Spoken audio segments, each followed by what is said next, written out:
Hi everyone, it's Sister Jenna from America Meditating Radio. I hope you've been enjoying Wiseish, which you can get live on Twitter, Facebook, or YouTube from 8:30 a.m. to 8:45. But you can also get it on demand 24/7. It's going to be your power boost for the morning. It's your daily dose for the soul. It's just going to encourage you to make the day that much more valuable. So join us. Looking forward to seeing you.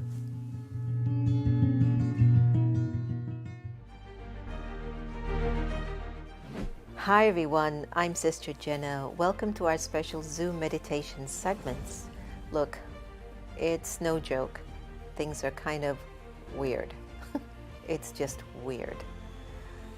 Pandemics, protests, job insecurity, global pause. Everyone's numb, but also everyone's searching. And they might be searching on this little gadget of Zoom in a little box. People from all over the world who don't know each other are coming together in Zoom rooms to figure out who they are, why they're here, and how to meditate. Meditation is something that we've often thought that if we make our minds empty, we've meditated. I don't believe that. I think it's important that we learn how to channel our thoughts in a right way that are connected to our vision, our goal, our spiritual attainments, our mental capacity. Then you're really meditating.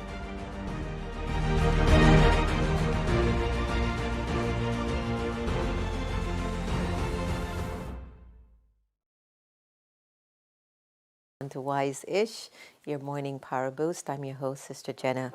We've been talking a lot about relationship. There's Happy in the studio. It's our little mascot for America Meditating Radio. I wish I could bring her in front of you. Let me see. Maybe later on I can bring her on the show. But anyway, Wise-ish has been this segment that we've been offering since the pandemic, about maybe 2 months into the pandemic.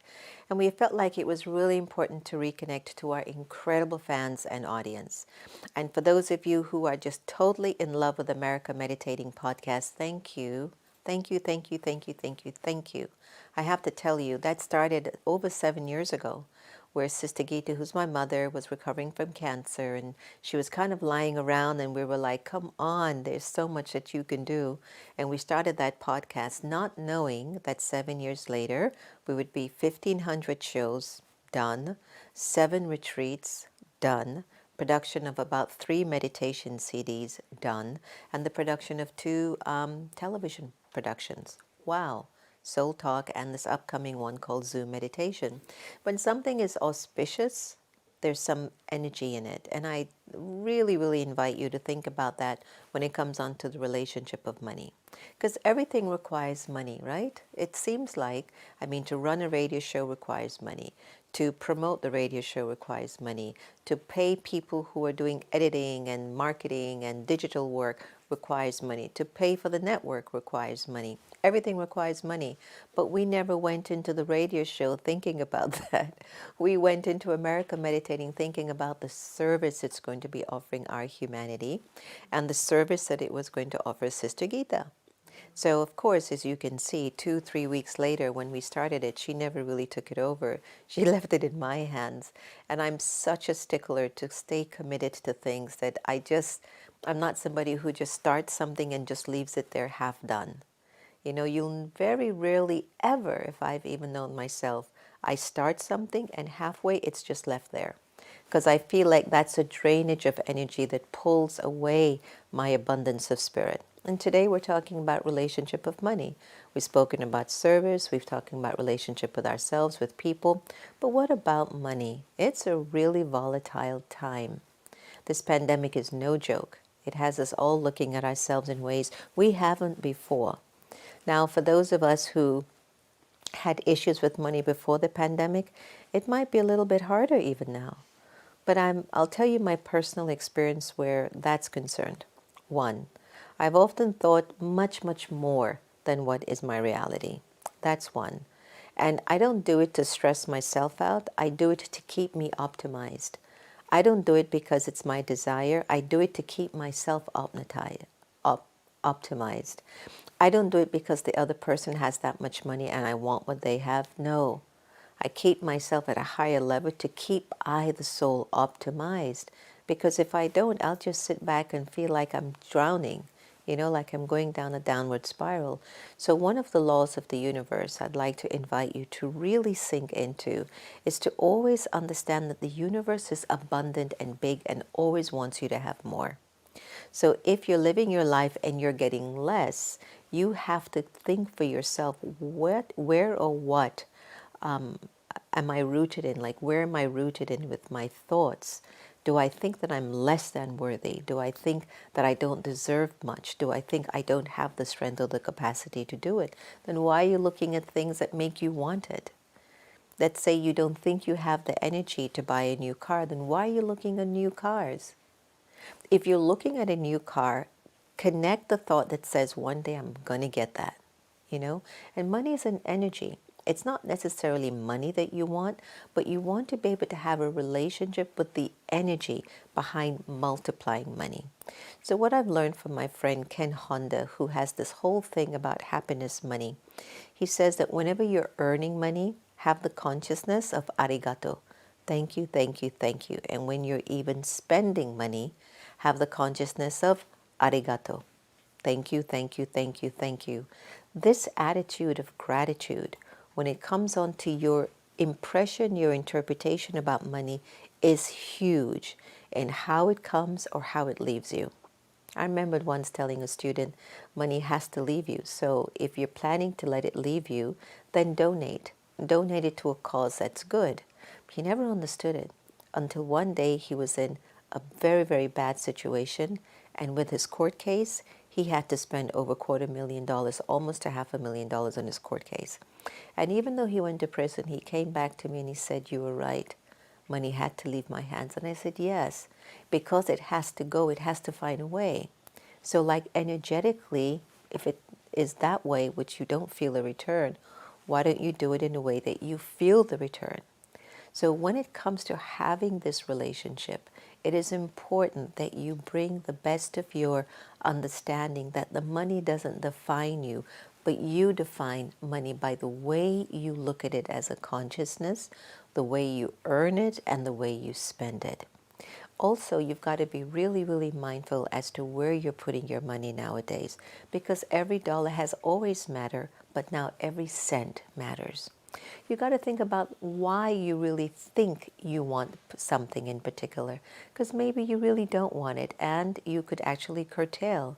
The pandemic has actually helped us to say, I don't really need most of the things anymore. Most of the people who are living at home, or I heard, are living in their shorts or jogging outfits or t-shirts, and that's it. So you don't need to go shopping to buy anything new anymore because you're locked down, and it looks like if you're in the United States of America, we might be like this for another month or two. Who knows, right? So you got to think in this way in terms of how do I earn my money? I mean, am I working because of the joy of working, or am I going to work just to get a salary? I found people who go to work just to get a salary never have enough to pay their bills. But there are people who are going to work because they love what they do. Somehow they have enough to pay their bills. Arigato. I want to show you a video which will give you a few steps in looking at how really do you have a relationship with money. I thought it was very useful. Enjoy. When you think about money in your dreams and you're looking at your account, you're like, my bank account does not align with my dreams. Financial health for a typical American household can be stressful. We know that 46% of all Americans would struggle coming up with $400 in the event of an emergency. And 60% of all Americans will face that emergency within 12 months or less. When you ask the question, what does money mean to you? Most people will say things like, I feel anxious. And so the insecurities come, the shame comes. I think we have a fraught relationship with money because it comes with judgment. When you're not able to pay your bills on time, you can personalize that. I don't want anyone to think that I'm not smart. I don't want anyone to know that I am very insecure with money. I don't want anyone to know that I am super stressed out. So now let's change the narrative.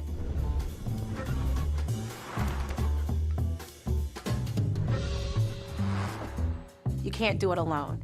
And that's when your squad has to come in. It's taboo We typically don't talk about our stresses when it comes to money. We need to come together as a group of friends, no judgment, no shame. Celebrate the fact that we've made a decision that we want to have a better relationship with money. That is worth applauding or snapping your fingers about. Once you've done that, then you get real. Nothing should be off limits. Where does this relationship come from? Why am I spending all this money on things that don't align with my goals? What are your fears? What are your hopes? What are your dreams? But then we start to take action. What can we do this week, or what can we do this month? Money is not the end-all be-all. It's the mechanism to accomplish whatever your goals are. It does not define you. It's just a mechanism to accomplish what matters to you most. Ask yourself one fundamental question. What are you saving for? If you're saving for a car, if you're saving to pay down your debt, if you're saving for that rainy day fund, it will include short-term goals and it will include long-term goals.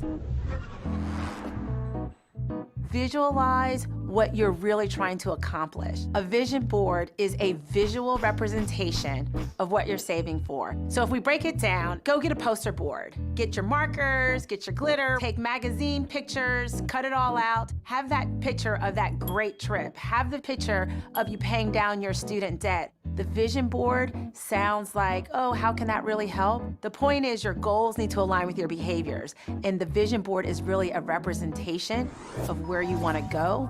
And then how you live your life, and in the meantime, are the steps to really get there. It's not about what you make, it's about what you keep. It's about understanding, do I have the ability with what I'm making to take care of my basic needs? And if not, what adjustments do I need to make? And then we start to break it down and talk about the tools. We start to say, do we have our savings account auto-save, set it and forget it, or every day put $1 a day, whatever that rhythm is for you. The goal is the rhythm, not the amount. You can start slow, you can start small, but you have to start now. And then let me give you a trick. We all have impulses. Many times, because the phone is always with us, we start shopping. Go out to any site, shop up, put it in your cart. Just don't hit buy. Wait 24 hours, go back, and ask yourself, do I really need it? What about these items map to my goal? And if it's nothing, hit delete and you got your fix. It's also important to know that your self-worth is not determined by your net worth. This is something that we can do better about. You celebrate your wins, and when you make that misstep, no judgment, no shame, just get back at it. Welcome back. Didn't you love that? Did you get some nice steps in terms of building your relationship with money?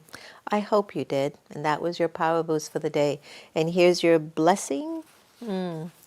You are a spiritual server, and you have the capacity to remain ever ready, and you finish anything that holds you back. You are a spiritual server, and you have the capacity to be ever ready, and you finish anything that will hold you back. Thank you so much for joining us today on Wise-ish, your daily power boost for the morning. And remember, no one can take away your happiness. Nobody, unless you give them permission. And we really are here to love each other the same, so let's do that. Don't forget to tune into America Meditating Podcast on any one of those networks that are out there, and then enjoy the over 1,500 incredible conversations that I have with some of the most eloquent people of our time. Take care, be well, and stay wise.